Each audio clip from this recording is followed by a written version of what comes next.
ሰላም ጤና ይስጥልኝ። በመላው ዓለም የምትገኙ የተከበራችሁ የዩቲዩብ ቻናላችን ቤተሰቦች የሰዓቱን መረጃዎች ይዘን ቀርበናል። በቅድሚያም አርዕስተ መረጃዎቹን እናስቀድም።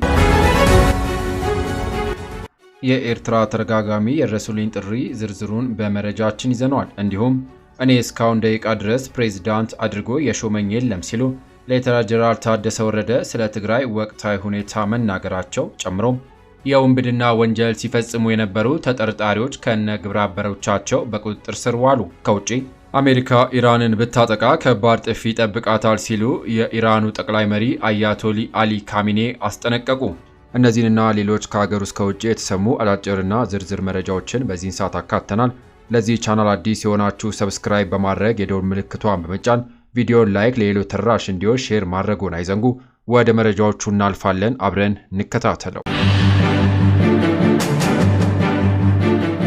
በቅድሚያም ከሀገር ውስጥ የኤርትራ ኤምባሲ በአዲስ አበባና በኢትዮጵያ በኤርትራ ጉዳይ ላይ ዓለም አቀፉ ማህበረሰብ ኃላፊነቱን እንዲወጣ ለሁለተኛ ጊዜ ጥሪን አቅርበዋል። የኢትዮጵያ መንግስት በዘዴ በኤርትራ ላይ ወታደራዊ ዘመቻ ማስፈራሪያ የተሰነዘረበት ቢሆንም ዓለም አቀፉ ማህበረሰብ በቀላሉ ዝም ብሎ ማየት አስገርሞናልን ብሏል። የኤርትራ መብቶችና ዓለም አቀፉ ህግጋት እየተጣሱ ስለሆነ ሳይረፍድ ዓለም አቀፉ ማህበረሰብ ኢትዮጵያ ላይ ጫና እንዲያደርግ በድጋሚ ጥሪ አቅርቧል። የቀይ ባህር ቀጠናን ከተጨማሪ ቀጠናዊ ስጋት ካሁኑ መታደግ እንደሚገባም ገልጿል። ከዚሁ መረጃ ሳንወጣ የኤርትራ መንግስት ሀያላን አገራት ዓለም አቀፉ ህጎችን ፍትህን ከማስፈን ይልቅ የኤርትራ ሉዓላዊነት በማዳከምና በቀጠናው ወረራን በማበረታት ላይ ያተኩራል በማለት አዲስ ባወጣው መግለጫ ከሷል። በቀጠናው በአሁኑ ወቅት ውጥረት ማገርሸቱን የጠቀሰው የኤርትራ መንግስት መግለጫ ዓለም አቀፉ ህብረተሰብ የዓለም አቀፉ ህግ ጥሰትን ማውገዝና በወረራ ላይ መርህ ላይ የተመሰረተ አቋም መያዝ እንዳለበትም ገልጿል። ከቀይ ባህር ጋር በተያያዘ የሚሰሙ ውጥረቶች በቀጠናዊ መረጋጋት ላይ ከባድ አደጋ መደቀናቸውንም ኤርትራ ገልጣለች። በሌላ መረጃ እኔን እስካሁኗ ደቂቃ ድረስ ፕሬዝዳንት አድርጎ የሾመኝ የለም ሲሉ ሌተና ጀነራል ታደሰ ወረደ ስለ ትግራይ ወቅታዊ ሁኔታ ተናገሩ። ሌተና ጀነራል ታደሰ ወረደ በሰጡት ቃለ ምልልስ እኔን እስካሁኗ ደቂቃ ድረስ ፕሬዝዳንት አድርጎ የሾመኝ የለም በማለት አቶ ጌታቸው ረዳ የትግራይ ጊዜያዊ አስተዳደር ፕሬዝዳንት መሆናቸውንም አረጋግጠዋል። በተጨማሪም በህወሓት ውስጥ ያለው ክፍፍል የትግራይን ፖለቲካ ውስብስብ እንዳደረገውና በአሁኑ ወቅት አሸናፊም ተሸናፊም እንደሌለ ገልጸዋል። ይህ ክፍፍል የጸጥታ ኃይሉን ጭምር በመክፈል ከፍተኛ ችግር መፍጠሩንና ሰላማዊ መፍትሄ እንደሚያስፈልግም አጽንኦት ሰጥተዋል። በተጨማሪም ወጣቶች ለመሪነት ሚና መነሳት እንዳለባቸውም አሳስበዋል። ከዚህም በተጨማሪም የኢትዮጵያና ኤርትራ ግንኙነት ወደ ጦርነት እንዳያመራ ሁሉም አካላት ጥረት ማድረግ እንዳለባቸውና የፕሪቶሪያ ሰላም ስምምነት ሙሉ በሙሉ ሊተገበር እንደሚገባም ጠቁመዋል። በመቀጠል የውንብድና ወንጀል ሲፈጽሙ የነበሩ ተጠርጣሪዎች ከነ ግብረ አበሮቹ በቁጥጥር ስር ዋሉ። ተከሳሾቹ የውንብድና ወንጀሉን የፈጸሙት በለሚ ኩራ ክፍለ ከተማ ወረዳ 6 ልዩ ቦታው ሰሚት ለሚ ኢንዱስትሪ ፓርክ ተብሎ በሚጠራውም አካባቢ ነው። በአካባቢው ላይ አሽከርካሪዎች ልምምድ የሚያደርጉበትና የተለያዩ ግለሰቦች የሚዝናኑበት መሆኑን ሲያጤኑ የቆዩት ተከሳሾቹ በሽጉጥ በማስፈራራት ጉዳት በማድረስና የያዙትን ንብረት በመቀማት ከአካባቢውም ይሰወራሉ። እንደዚህ አይነት ወንጀሎች መፈጸማቸውን ሪፖርት የደረሰው የአራብሳ አካባቢ ፖሊስ ጣቢያ ባደረገው ብርቱ ክትትል 4 ተጠርጣሪዎችን ለወንጀል መፈጸሚያ ከሚጠቀሙበት ሽጉጥ ጋር በቁጥጥር ስር አውሏቸዋል። ይሁንና ተጠርጣሪዎቹ በቁጥጥር ስር ከዋሉም በኋላ የግል ተበዳዮች እንዲመርጧቸው በማድረግ በተሰራ ሰፊ የምርመራ ማስፋት ስራ የተሰረቁ ንብረቶችን በሰሌዳ ቁጥር ኮድ 35616 አዲስ አበባ በሆነ ሞተር ሳይክል የተንቀሳቀሱ የሚቀበሉ ተጨማሪ 2 ተጠርጣሪዎችን በቁጥጥር ስር በመዋል የምርመራ መዝገቡን በማደራጀት በአቃቢ ሕግ በኩል ክስ እንዲመሰረትባቸውም ተደርጓል። የተከሳሾቹ የክስ መዝገብ በፌዴራል መጀመሪያ ደረጃ ፍርድ ቤት ለሚኩራ ምድብ አንደኛ ወንጀል ችሎት ቀርቦ እየታየ ሲሆን በማረሚያ ቤት ሆነው ጉዳያቸውን እየተከታተሉ እንደሚገኙም ፖሊስ ገልጿል። ከስፖርት መረጃ ቡድኑ ከጊዜ ወደ ጊዜ ለውጥ እያመጡ ካሉ ብሔራዊ ቡድኖች አንዱ ነው። የኢትዮጵያ ብሔራዊ ቡድን አሰልጣኝ መሳይ ተፈራ ቀጣዩን ጨዋታ በጥንቃቄ እንጫወተዋለንም ሲሉም ገልጸዋል። የኢትዮጵያ ብሔራዊ ቡድን ዋና አሰልጣኝ መሳይ ተፈራ ቡድኑ በምሽቱ የግብጽ ጨዋታ የጥንቃቄ ጉድለት ዋጋ እንዳስከፈለው ከጨዋታው በኋላም ገልጸዋል። ጎል እስከሚቆጠር ድረስ እኩል ተገዳድረናል ያሉት አሰልጣኝ መሳይ በሰራነው ስህተት ጎሎች ተቆጥረዋልን ብሏል። በሁለተኛው አጋማሽ ነገሮችን ለመለወጥ ሞክረናል ያሉት አሰልጣኙ የሚፈለገውን ያህል ባናደርግ ከመጀመሪያው አጋማሽ የተሻለም ነው ብሏል። አሰልጣኙ አክለውም አሁን ከነበሩን ችግሮች ትምህርት ወስደን ለቀጣዩ ጅቡቲ ጨዋታ በትኩረት እንዘጋጃለንም ሲሉም ገልጸዋል። ቡድኑ ከጊዜ ወደ ጊዜ ለውጥ እያመጣ ካሉ ብሔራዊ ቡድኖች አንዱ ነው ያሉት አሰልጣኙ በተለያዩ መልኩ እየተጠናከረ ያለ ነው ሲሉም ገልጸዋል። ቀጣዩን ጨዋታ በትኩረትና ጥንቃቄ ተጫውተን የምንፈልገው ውጤት ይዘን ለመውጣት መዘጋጀት አለብን ሲሉ አሰልጣኝ መሳይ ተፈራ ጨምረው አሳስበዋል። ዜና እረፍት። የከባዱ ሚዛን ቦክሰኛ ጆርጅ ፎርማን በ76 ዓመቱ ከዚህ ዓለም በሞት ተለየ።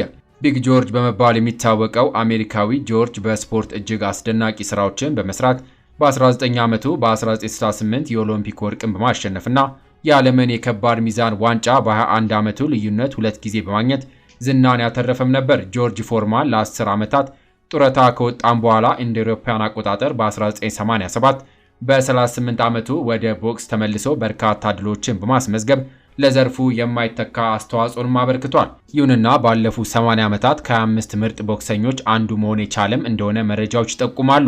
ጆርጅ ፎርማን በ76 ዓመቱ ሕይወቱ ማለፉን ቤተሰቦቹ በማህበራዊ ሚዲያ ማስታወቃቸውን በርካታ ዓለም አቀፍ መገናኛ ብዙሃን ዘግበዋል። በመጨረሻም ከውጪ የኖርዌይ ውጭ ጉዳይ ሚኒስትር ዜጎቹ ወደ ተለያዩ የኢትዮጵያ ክልል ከተሞች እንዳይሄዱ ማስጠንቀቂያ ሰጠ።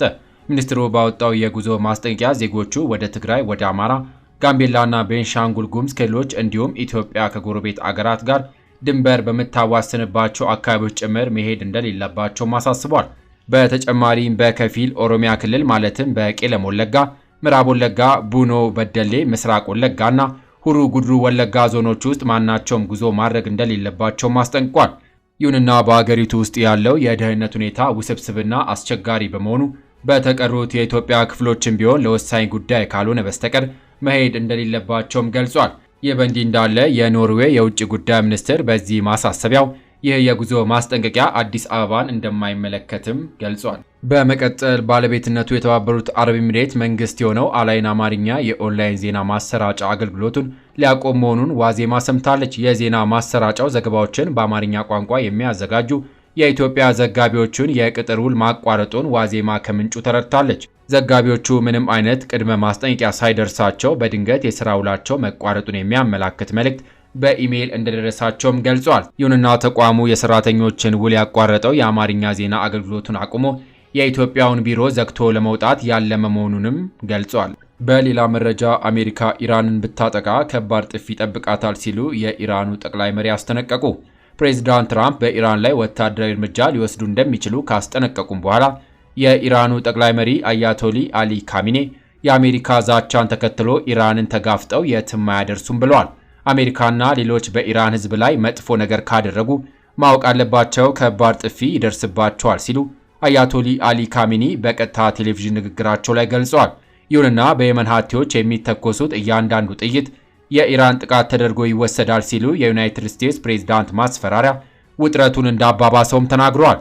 የኢራን ውጭ ጉዳይ ሚኒስትር ቃል አቀባይ በበኩላቸው አሜሪካ በየመን ላይ የምታደርሰውን አውዳሚ የአየር ጥቃትና የእስራኤል መንግስት በጋዛ ፊሊስጤማውያን ላይ የሚያደርሰውን ጥቃት በመቃወም የጸጥታው ምክር ቤት እነዚህን እኩይ ተግባራት በመጋፈጥ የወሰደውን አዝጋሚ እርምጃ ነቅፈውም አውግዘዋል። ይሁን እንጂ ኢስማኤል ባጋሃይ በሰጡት መግለጫ በንጹሃን ሴቶችና ህጻናት ላይ በሰላማዊ ሰዎች ላይ በደረሰው የጅምላ ግድያና የየመን ጠቃሚ መሰረተ ልማቶች ላይ በዩናይትድ ስቴትስ የቦምብ ድብደባ ምክንያት በመውደሙ የተሰማቸውንም ጥልቅ ሐዘን ገልጸዋል። የአሜሪካ የአየር ላይ ጥቃት የጦር ወንጀሎችና የጥቃት ወንጀሎች በማለት የተባበሩ መንግስታት የጸጥታው ምክር ቤትና ሌሎችም ዓለም አቀፉ ተቋማት በእነዚያ ግፍ ላይ ያደረጉት ዝምታ አሳፋሪና ምክንያታዊ ያልሆነ ነው ሲሉም ተቃውመዋል። ክቡራን አድማጮች ለሰዓቱ ብታደምጧቸው ብለን ወደ እናንተ ያስተናዳናቸው ከሀገር ውስጥ ከውጭ ያገኘናቸው መረጃዎች እነዚህን ይመስሉ ነበረ። ሀሳብ አስተያየቶን ኮሜንት ሴክሽን ላይ ያስቀምጡ። ለሌሎች ተጨማሪ አዲስ መረጃዎች አዛሪያስ ሚዲያ ኒውስን ቤተሰብ በመሆን በመከታተል አብሮነታችሁ አይለይ ማለት እንወዳለሁ። ከሰዓታት በኋላ በሌሎች በአዲስ መረጃዎች እስከምንገናኝ በያለንበት የዓለም ዳርቻ ቸር እንቆይ።